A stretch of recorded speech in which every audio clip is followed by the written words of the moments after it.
अशी ही चटपटीत कारल्याची सुकी भाजी डब्यासाठी नक्की करून बघा. न खाणारे सुद्धा आवडीने खातील. अगदी लहानांपासून मोठ्यांपर्यंत सगळ्यांनाच खूप जास्त आवडेल. सोबतच 100 पेक्षा जास्त सुक्या आणि भरल्या भाज्यांचा असा एक छान मसाला शेअर केलेला आहे.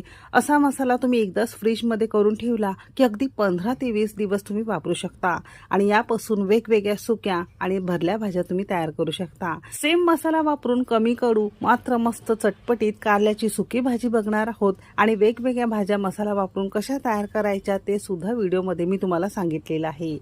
चला तर मग वेळ न घालवता रेसिपीला सुरुवात करूया.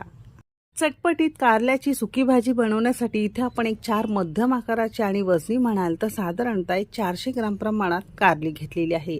बाजारातून जेव्हाही तुम्ही भाजीसाठी कारली घेताना खूप जास्त जाड घ्यायचं नाही.